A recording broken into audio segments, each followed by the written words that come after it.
So next problem dito sa ating strain or material deformation category. So basahin ko problem statement.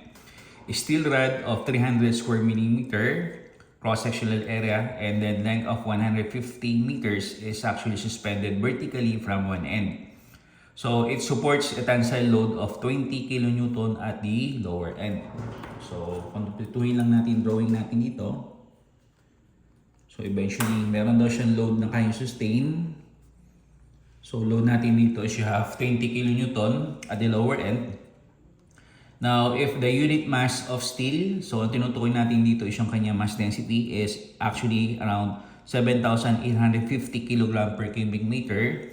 And then yung kanya modulus of elasticity is equivalent to 0.2 terapascal. So ang question natin dito is for us to be able to determine the total elongation as a result of the loading and then due to its own weight. So ayan. So, sulat lang natin yung mga given conditions natin dito. So, ano na ba yung mga given natin? So, sulat natin. So, given. So, yung area niya is found to be at a value of 300 square millimeter. And then, yung corresponding length naman niya is at a value of 150 meters. And then, meron siyang corresponding tensile load na binibitbit from one end, measuring 20 kN. Then, yung corresponding mass density daw ng steel is equivalent to 7,850 kg of mass per cubic meter. And then, eventually, ang modulus of elasticity ng steel, para sa steel to so, 0.2 terapascal. So, try nga daw muna natin convert yung terapascal value in terms of the gigapascal value. So, in that, for every 1 terapascal, you have 1,000 gigapascal. So, terapascal. So, eventually, ang lalabas dito is you have gigapascal. So, sabihin, magdadagdag lang tayo ng 2 decimal place. So, yung 0.2 terapascal is actually equivalent to 200 gigapascal. So, ayan. So, try natin hanapin yung pinapahanap dito, yung total elongation daw to. So, yung total elongation natin dito, base dito sa statement natin, so, lagay lang natin where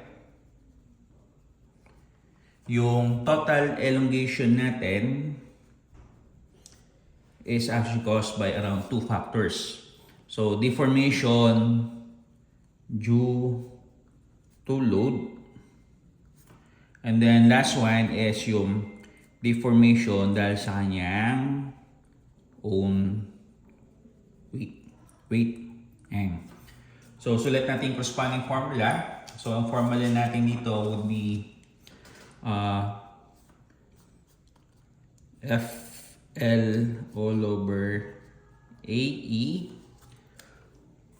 plus deformation dahil sa kanyang own weight, mass density, acceleration due to gravity, original material length square all over 2E. So, ito yung formula na gagamitin natin for us to be able to solve or determine the total deformation as a result of the loading and then due to its own weight. So, ayan. So, sulat lang natin mga corresponding value. So, total deformation natin is equivalent to force.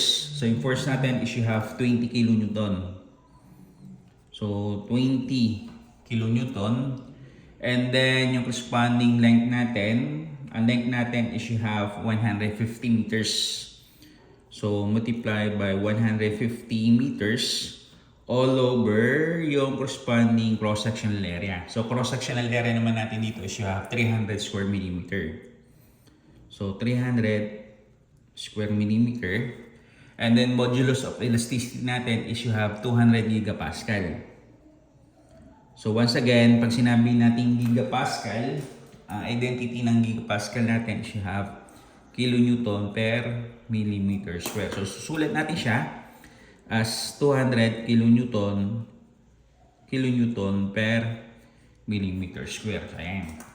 So kung titignan natin, magkakancel out yung kilonewton, square millimeter, square millimeter.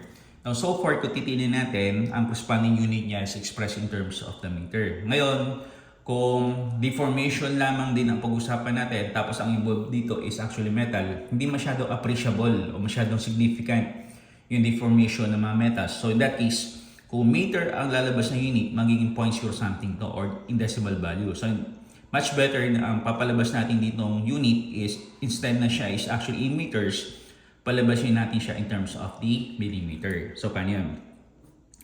So, in that, for every 1,000 millimeter, you have 1 meter. So, ayan. So, tingnan natin yung cancellation ng unit. So, meter sa meter, final unit natin dito is expressed in terms of the millimeter. So, millimeter unit natin dito sa deformation as a result of the corresponding load, which is at 20 kilonewton. So, next part is ito. So, in deformation as a result of its own weight. So, sulat natin, plus, ang mass density ng steel is you have 7,850 kilogram of mass per cubic meter. And then, ang acceleration due to gravity, kung wala mang given, pwede natin gamitin standard, which is at 9.806 meters per second square. Ayan.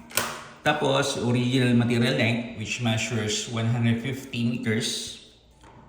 So, you have here 150. So, distribute natin yung power of 2. So, eventually, you have square meter all over 2. Tapos, ang modulus of elasticity is you have 200 gigapascal. So, lagay natin 200 gigapascal. So, ang giga, ang exponential power niya is you have 9. Tapos, ang Pascal naman, identity niya is you have Newton per square meter. So, tingnan natin. So, yung kilogram meter per second square, ang identity niya is you have Newton. So, eventually, magka-cancel out siya. And then, another one is ganito. So, meter square sa ilalim ng ilalim. So, basically, tataas siya. So, square meter, then square meter combined, ang magiging unit niya is meter to the fourth.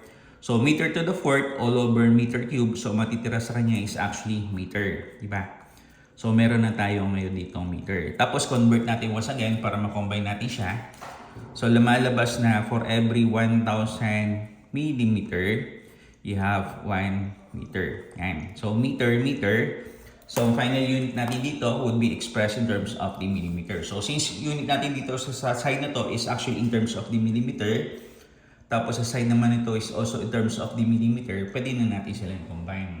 So, tabulate na lamang natin yung corresponding value. So, check natin, no?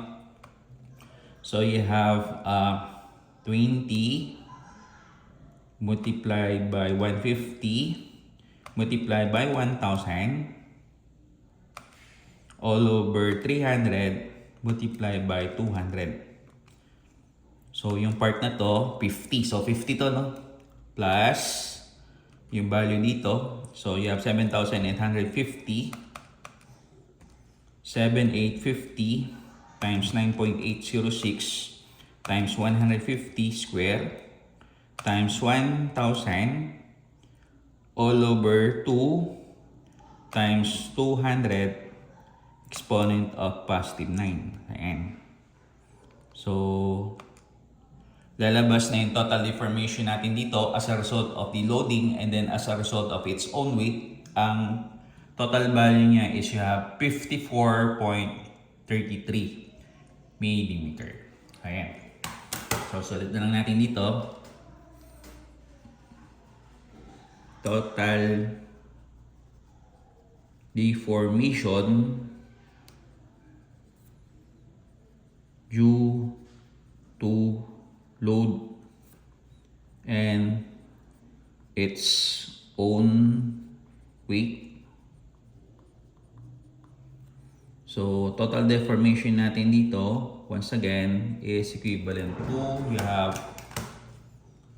54.33 millimeters. So, 54.33 millimeters. Ayan. So, ito yung sagot natin for this particular problem. So, yun lang.